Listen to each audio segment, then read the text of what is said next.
This conference will now be recorded.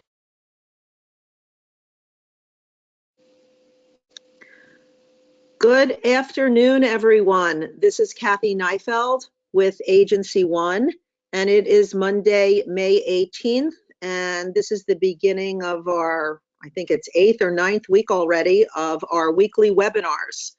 Today, we're going to be discussing Human API, which is a consumer-controlled health data platform. And we're going to be explaining to you how Human API is really revolutionizing the insurance underwriting process. Our featured speakers today are from Human API, Nick Zambruno and Brian Kelly. And we've got our very own Jessica Karakoff, who is going to be spearheading this presentation and conversation.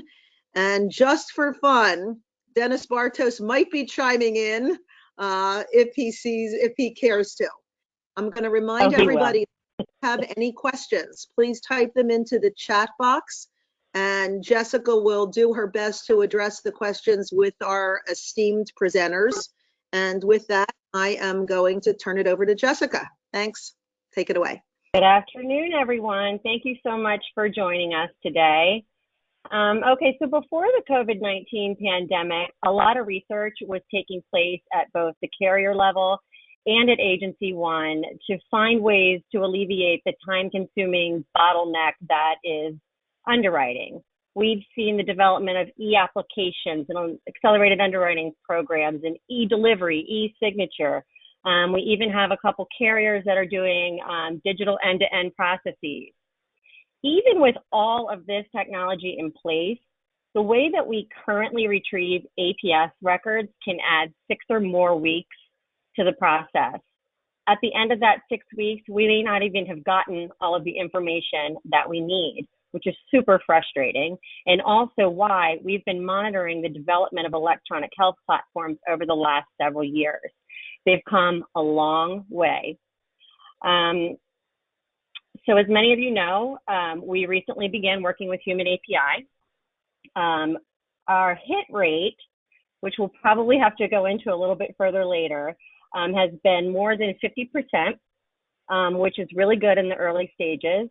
But the bottom line is it's drastically turning around APSs so much faster than the traditional way. I'm talking minutes.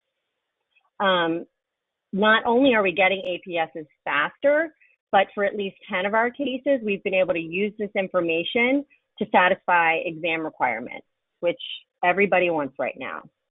COVID's forced most of us to find new and better ways to conduct business. We're seeing several of our major carriers consistently request records using the Human API link. Carriers are also looking for alternatives to the insurance exam, but that's a discussion we'll have at another time. Bottom line, underwriting is finally undergoing the transformation that it desperately needs. But you guys play a critical role in this process. The time to learn about Human API, how to implement it into your practice when it makes sense, is now. Underwriting cannot evolve without you guys. With that, I'll reintroduce Nick and Brian from Human API. They've been instrumental in helping us get our platform set up and educated on the process. They're here today to explain the platform, how it's used, and answer any of the questions you might have. Nick, Brian, thanks for joining us.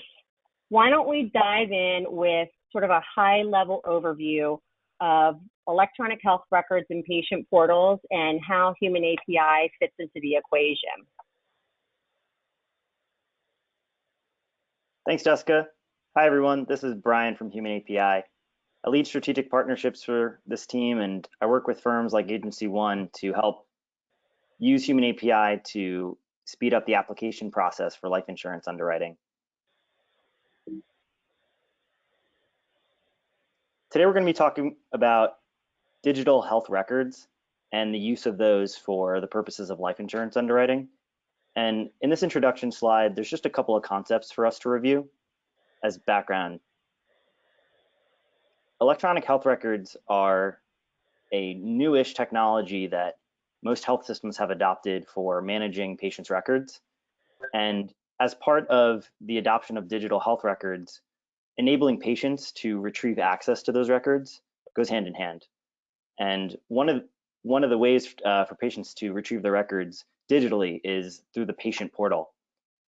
Human API uses the patient portal to create a very simple user experience for your customers to easily identify where their records are. You log into their patient portal and enable Human API to retrieve their records for the purposes of underwriting applications. We manage their password. Okay. Oh, Go ahead. go ahead. Part of our process, which I'll show you in a demonstration later in the presentation, is to enable them to easily identify where their records live and also manage the authorization and consent of retrieving their records, which includes password management. So you'll see this live in the demonstration.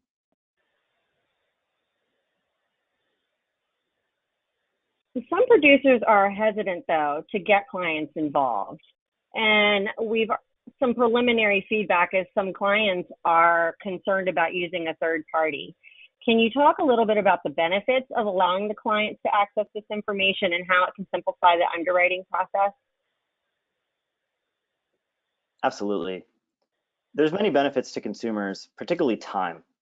I'd say the biggest benefit to a consumer is the faster turnaround that they will receive for a decision about their life insurance policy. There's additional benefits like being able to have transparency about their medical information that's used for underwriting. And I'll show you through the presentation how they can use Human API to review their records as well. You can continue. Now, electronic health records, or EHRs, have been adopted over the last decade or so with a lot of increase throughout the United States. And this slide here just kind of shows how that change over time has led to almost complete implementation of these digital records at US hospitals. And Human API has the broadest network of integrations to health systems for the purposes of retrieving health records. That includes large health systems and smaller doctors' offices alike. Now, in the United States, there's a requirement, and this little box that says CMS Meaningful Use Incentive Program, that's actually the law. The federal government has created a mandate that health systems use electronic health records and enable patients to access them through these patient portals. Any health systems that are not digitally making their records available to patients are breaking the law and typically paying a fee. All of this came about with basically the health insurance, health insurers or the healthcare industry to be able to share information in a timely manner. And now we as life insurers are trying to tap into that information. That's right. And if you've ever heard of HIPAA laws, one of the P's in that acronym is portability. And we focus on portability through our tools. This is important, guys. I mean, this is important information. If you look at this graph, you see that 96% of medical records are now available through patient portals. And what we're doing here with HAPI, the Human API program, is being able to speed up this APS process. One of the biggest concerns that you guys have is confidentiality of the medical records being turned over to a third party. Well, I can tell you this, they're already being turned over to third-party services. We're being forced with some of these institutions to utilize third-party record copying services or special authorizations that you've already had to go back to your clients 3 weeks into the underwriting process and ask for a special authorization. It's really crap. This is really good stuff, guys, and you really have to engage this as best you can. I'm sorry to be blunt, but that's just the way I am, Nick, okay? Yeah, I love it. Go ahead, Brian. Now, our approach is different. We are transparent to the consumer about their role in retrieving their records, which includes this network of health information systems and them selecting their places of medical care and authorizing Human API to digitally access their records, retrieve them, and deliver them to your firm. Now, we have a suite of different solutions which enable carriers to embed human API data into their underwriting processes. What we offer AgencyONE and all the members on this call is an easy way for a consumer to begin this process and deliver their records electronically. What he's saying, guys, is this data can come across in two different ways. For AgencyONE, our purposes, we'll get a PDF so we can read the information, but there's also an XML format, which is basically computer speak. Some of the carriers are receiving the information in the XML format, and then they're able to feed that into algorithms and different type of underwriting programs. Go ahead, sorry.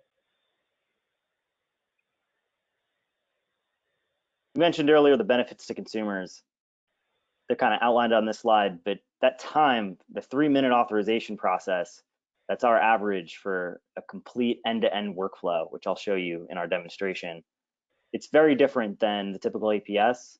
There's a lot of transparency for the consumer as well about which records are being reviewed. Now, consumers have an additional benefit to using Human API, which includes managing access. You can sort of think of us like a PayPal wallet or an Amazon checkout experience. We link into their health records, sort of like the way a banking system would link into credit cards. Through that checkout process, one and done, once they've connected their health systems, they can complete the checkout experience, but they have the ability to go back and delete their records from our system as well. They can also ask you to remove the records from our system, and there's an administrative portal for AgencyONE to complete that process. So we give them a lot of different ways to kind of manage their account and where their records are located and currently living.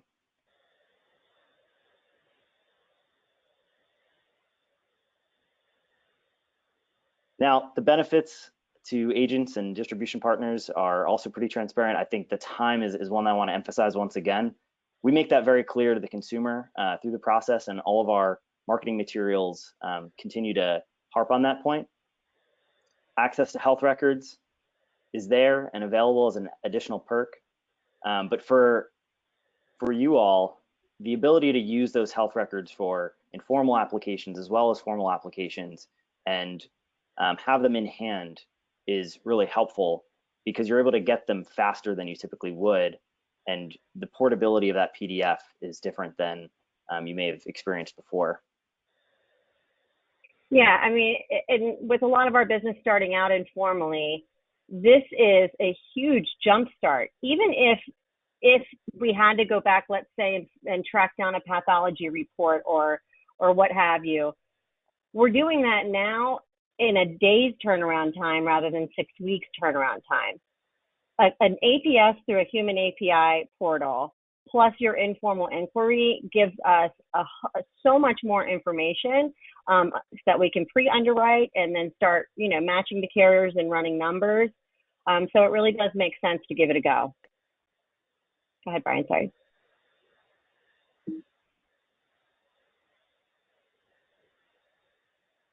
Now, a lot of questions we receive are about whether this data is sufficient for underwriting. And we're seeing very high acceptance rates, which has led to increased adoption of human API data in the life insurance vertical. Our business has dramatically changed over the last few years, and even more so with today's pandemic, as access to medical information is more difficult with the closing of certain health systems and doctors, especially smaller doctors' offices, as well as the administrative burden that's been placed with health systems that are taking care of patients at increased volumes due to the pandemic. It may also be difficult to retrieve paramedical exams and fluids during this time, but we've found that human API data is a acceptable alternative to that, especially if the patient has already received those exams at a previous date. EHR portal data is sufficient for underwriting is quite a blanket statement. I don't know that all of our carriers would agree with that. Although it's come a long way, there are some limitations with EHRs. Can you talk a little bit about your challenges and what you're doing to overcome them? Yeah, thanks for that caveat. We're not a silver bullet. There's a lot of benefits, particularly time, and as an alternative to where records may not be available, which I just described. There's going to be times where an APS may still be required when using human API data for submission of an applicant's data, but we also don't have some information that an APS may be able to retrieve, like imaging data. However, there's a lot of benefits to the underwriter themselves, like a faster ability to process the information. And I'll show you what our typical report looks like, which includes things like searchability, where an APS may just be a fax, which they have to manually scan. Yeah, but what if we're only successful? What if we're only successful 50% of the time? I mean, it sounds like a bad thing, but think about it, guys. If you're successful 50% of the time in retrieving the medical records on a case in 3 minutes, we can underwrite this case in 3 minutes. I have to use an example here. We had an AgencyONE producer send us a case, and I needed medical records out of Langone Medical Center in New York City and Mount Sinai. These are the COVID central hotspots. I needed these records, and the agent gave us the information to access the HAPI portal. We received 493 pages of records in less than 10 minutes. It is unfreaking believable. Now, we do need, as Jess was saying, we do need sometimes to go back for additional information. But can you imagine how much data is coming into us so quickly? This is something that we all have to engage, because it's taking way too long to underwrite these cases in a traditional manner. Go ahead, I'm sorry. Yeah, and there's just a footnote that I would go ahead and add. There's a lot of factors that play into our acceptance rate with the carriers. Are carriers used to, and have they looked at EHR data? Carriers who have been looking at this for a long time and have collected it are getting more and more comfortable issuing cases on EHR data. So there's a spectrum of where a carrier is at. And again, we've seen an influx of business over the past 2 months or so since this pandemic started. More and more carriers have now looked at EHR data and said, yes, we need to explore this and we need to become more comfortable of it. So you're going to see an adoption curve on the carrier side, but even on the human API side, and just broadly what's happening with patient portals. There was a final ruling of the HHS released, I think in March earlier this year, and that pretty much is going to also create an increase in the amount of data that becomes available through these portals. So our approach here is only going to get better over time. You're only going to see more data come through. And in cases where maybe a pathology report isn't available in the CCD, which Human API grabs onto, we are looking at alternative ways of us going out and being able to capture that pathology report. So we're doing a lot on our side to make sure that we're going to maximize the amount of time that a carrier gets Human API and says, I don't need anything else. We can go ahead and move forward.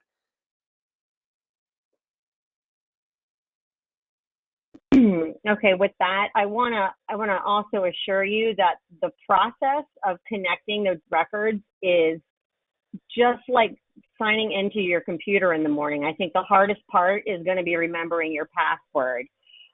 We at AgencyONE, I think some of you have already received it, created a template email that you can literally just fill in your client's name, and it's loaded with the exact steps on how to use this process.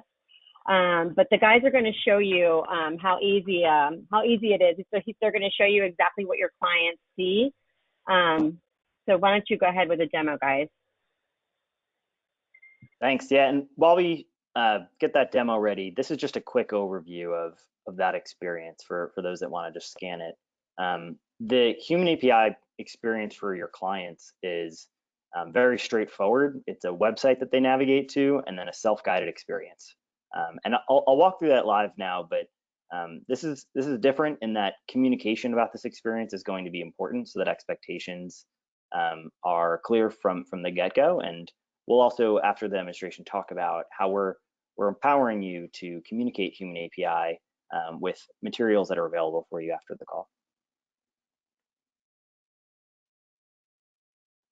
So just like that slide, here is a landing page, and this is actually AgencyONE's general link. And this is the link that can be sent out to any and all clients to begin the process of retrieving their medical records.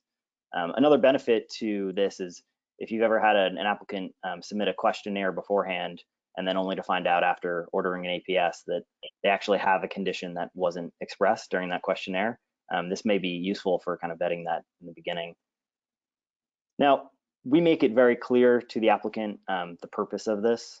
Additional information is required for them to proceed with processing their application, and the benefits of largely time, right? The traditional process can take a few weeks, but with Human API, it can be as little as a few minutes. And then we briefly describe this patient portal process to be transparent about their role here. Now, hopefully this conversation's already been had with you and the client, either in a verbal conversation or an email, or maybe using some of the collateral that we have prepared for you to communicate with the applicant. What I'm going to do is just enter in a demonstration user, which I'll use my email and walk through the process for you. Now, when a user presses continue, you'll see multiple bits of language that talks about authorizing the transfer of their health data. Before they do so, they have that disclaimer at the bottom. And then once the experience begins, they are continuously messaged with that transparency about authorizing Human API to share their information. There's a HIPAA compliance link at the bottom for more security information on our website. But this is the experience, just like that slide. It's a self-guided flow of where they've received medical care in the last 5 years. They're asked to type in the name of their health system or hospital. We also will display medical providers that are nearby using their IP address, their location for their computer. And then even before they get started here, they have a support window available right in the beginning. Wait, can I stop there just a second? Okay, I saw Jim Monteverde is on the line here. Okay, Jim, what he just said is that when the patients log on to the HAPI portal right here, because of their computer address, where they're logged on, the locality in Pittsburgh for you, all the Pittsburgh facilities will be sitting down there at the bottom of that line so that they don't have to worry about San Francisco hospitals showing up down there. It makes it so easy for clients that are not so user-friendly on computers. I mean, this is a very sophisticated system and a very worthwhile tool. All right, I'm sorry, guys, go ahead. No, thanks for the extra comments. So what I'm going to do is connect the demonstration health system here. When I type in the name of some popular, oh, go ahead, Jess. I just want to let you know we've got a whole bunch of questions that have come in. So maybe we'll jump in after that. All right, so I'll just do one experience here to show you kind of what the HAPI path looks like. They type in the name of facility. It will show that at the top of the search. They can narrow it by location as well by entering a city or zip. And when they select it, just like I explained, it's a simple authorization with their username and password. And while this is a demonstration account, so I'm just typing in a demonstration username and password. On all the accounts, there's the ability to go and create it through Human API. We'll actually navigate them to the page of the health system where they could create an account if they're not used to it before.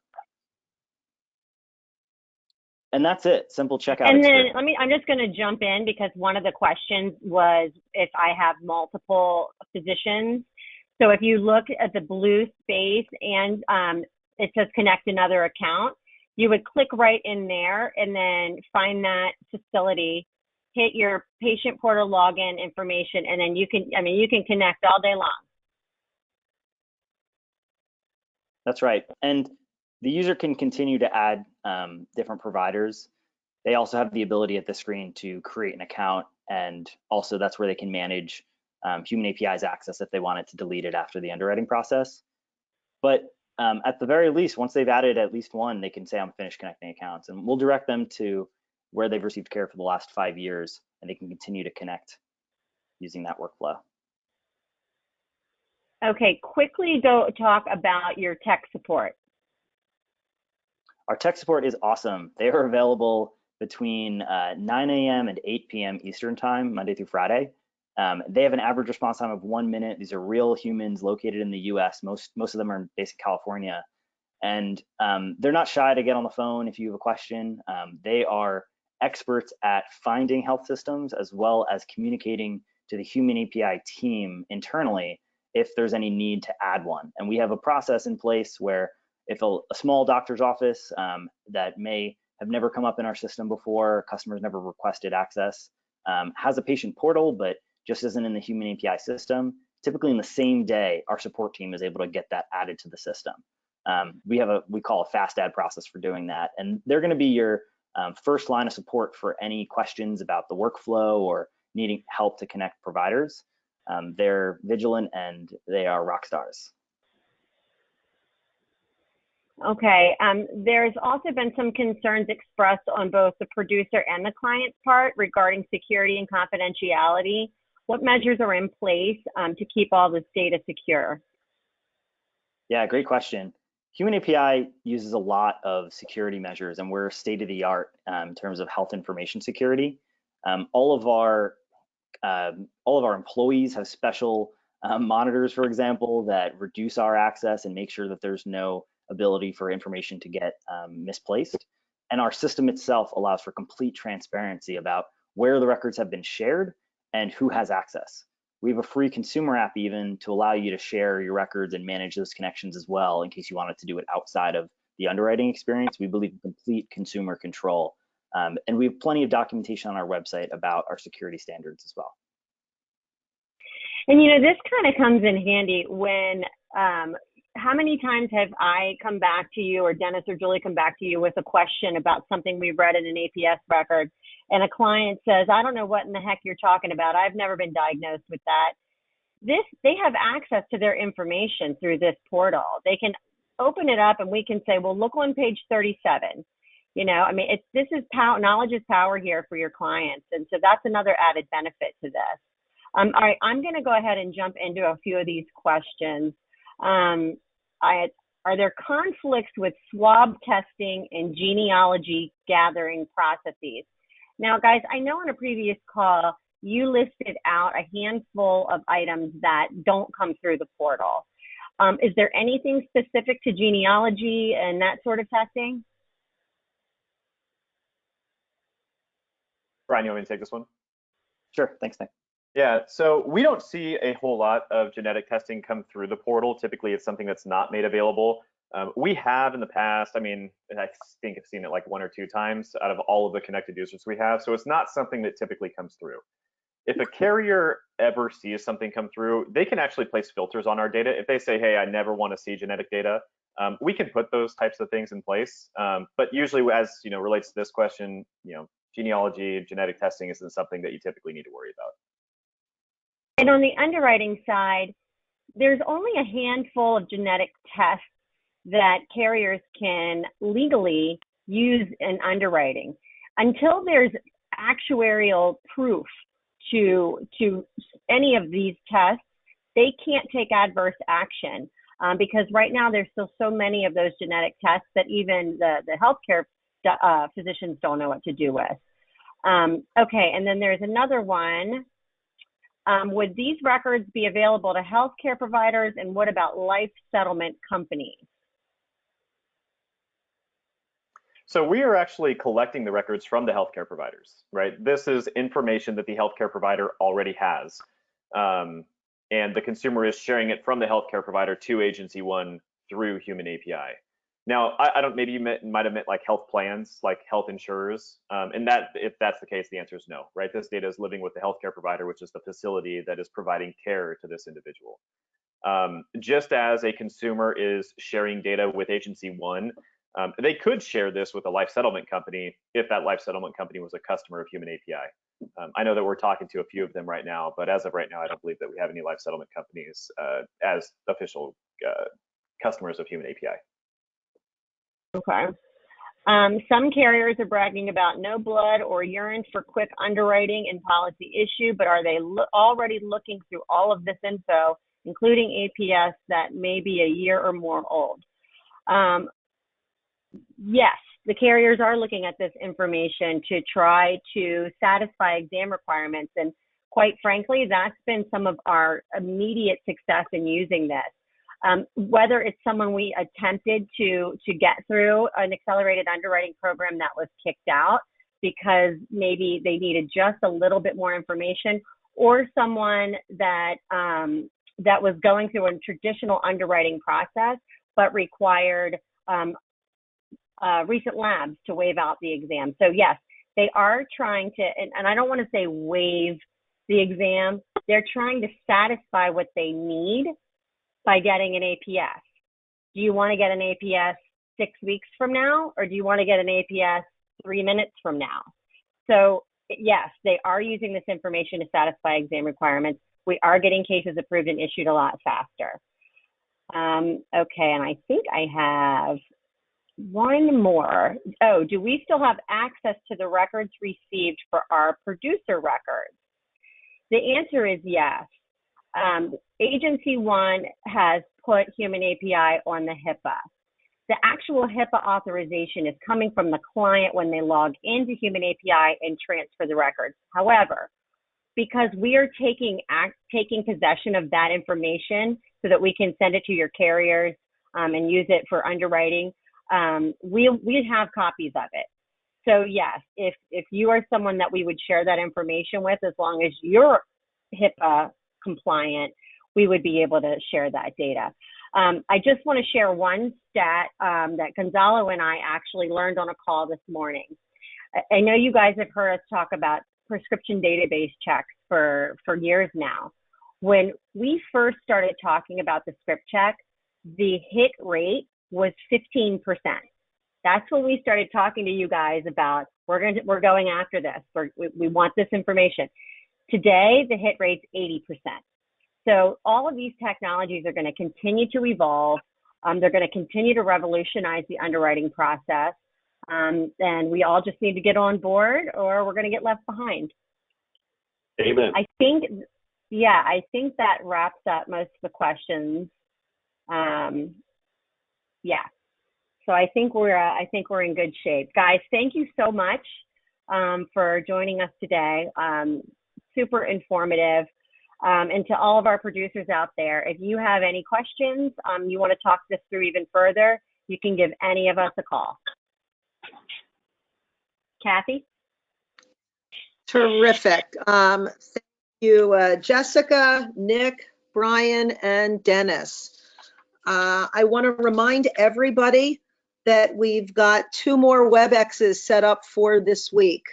Tomorrow at 3 o'clock p.m., Tuesday at 3 o'clock, we are going to do our second deep dive on the Annexus products.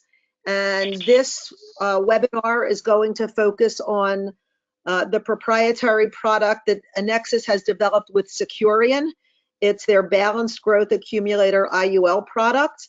If you have not registered for that webinar, or if you have not received an invitation, please reach out to Lisa Mitchell at AgencyONE, or myself, or Gonzalo, or anybody else that you deal with at AgencyONE, and we'll make sure that you get an invitation.